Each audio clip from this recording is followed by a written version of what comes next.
Hi all! Nivin Pauly, Riya Shibu గారు ప్రధాన పాత్రల్లో నటించిన మలయాళం సినిమా 'సర్వమ్మాయ' రివ్యూ చూద్దామా? ఈ సినిమా కథ ప్రభేందు అనే యువకుడి చుట్టూ తిరుగుతుంటుంది. అతనొక గిటారిస్ట్. బ్రాహ్మణ్ కుటుంబంలో పుట్టి పెరిగినా దేవుడిపైన నమ్మకం లేకపోవడంతో కుటుంబానికి దూరంగా జీవిస్తుంటాడు. కానీ అతనికి యూరప్ వీసా క్యాన్సిల్ అవడంతో తన సొంతూరికి తిరిగొస్తాడు. సొంతూరిలో చేసేదేమీ లేక తన బంధువు రూపేష్కు సహాయం చేస్తాడు. రూపేష్ ఒక పూజారి. డబ్బుల కోసం అన్ని రకాల పూజలను ఒప్పుకుంటాడు. అలాగే భూతబాధలు పోగొట్టే పూజను కూడా ఒప్పుకుంటాడు. ఆ పూజకు వెళ్లిన ప్రభేందుకు అప్పట్నుండి జీవితంలో విచిత్రమైన సంఘటనలు మొదలవుతాయి. తన గదిలో ఎవరో ఉన్నట్టనిపిస్తుంది.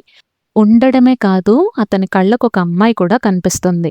ఆమెకతడు డెలూలు అనే ఒక పేరు కూడా పెడతాడు.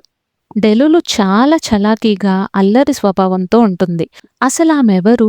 ప్రభేందుకి ఆమె ఎందుకు కనెక్ట్ అవుతుంది అనేవి ఈ సినిమాలో ప్రధాన అంశాలు.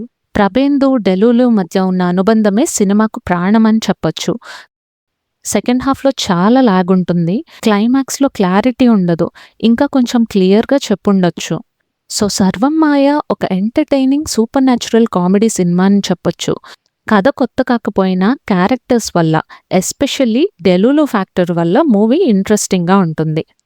It's a one time watch. Telugu dubbing Jio హాట్‌స్టార్‌లో స్ట్రీమ్ అవుతుంది, చూడండి.